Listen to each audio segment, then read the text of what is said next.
చంద్రబాబు నాయుడు గారి సర్కార్ మరో కీలక నిర్ణయం తీసుకుంది. ప్రజా భద్రత దృష్ట్యా ఆంధ్రప్రదేశ్లోని సెల్ ఫోన్లు, టెలిఫోన్లు, ఇంటర్నెట్ సర్వీసుల మీద నిఘా పెట్టడం కోసం ముగ్గురి అధికారులకు అనుమతిస్తూ హోంశాఖ ముఖ్య కార్యదర్శి కుమార్ విశ్వజిత్ ఉత్తర్వులు జారీ చేశారు. 2025 జనవరి 1 నుంచి 2025 డిసెంబర్ 31 వరకు ముగ్గురు అధికారులకు ఎవరి ఫోన్ల మీదైనా నిఘా ఉంచే అధికారాన్ని కల్పించుకుంటూ ఉత్తర్వులు ఇచ్చారు.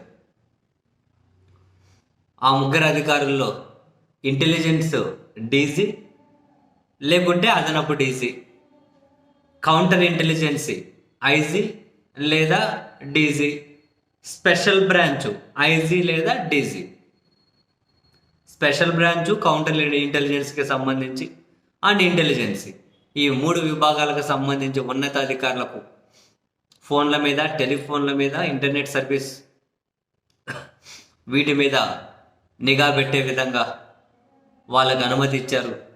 ప్రజా భద్రత దృష్ట్యా ఈ విధంగా నిఘాకు చట్టాలకు లోబడే అనుమతిస్తున్నాము అని చెప్పి హోంశాఖ ముఖ్య కార్యదర్శి గారు అయితే ఉత్తర్వుల్లో పేర్కొన్నారు.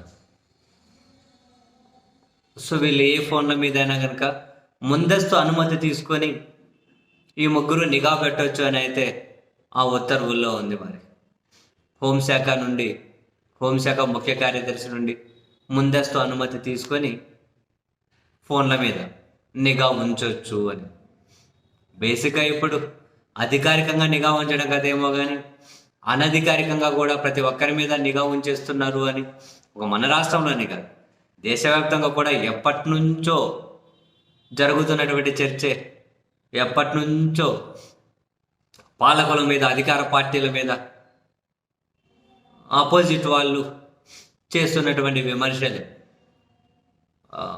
ప్రత్యర్థి రాజకీయ పార్టీల మీద, కొందరు అధికారుల మీద, కొందరు జర్నలిస్టుల మీద, రకరకాల వ్యక్తుల మీద నిఘా ఉంచుతున్నారు అనధికారికంగా అని ఎప్పటి నుంచో ఈ చర్చ అయితే ఉంది. బట్ ఇప్పుడు అధికారికంగా చంద్రబాబు సర్కార్ ముగ్గురికి అనుమతించుకుంటూ అయితే ఉత్తర్వులు ఇచ్చారు.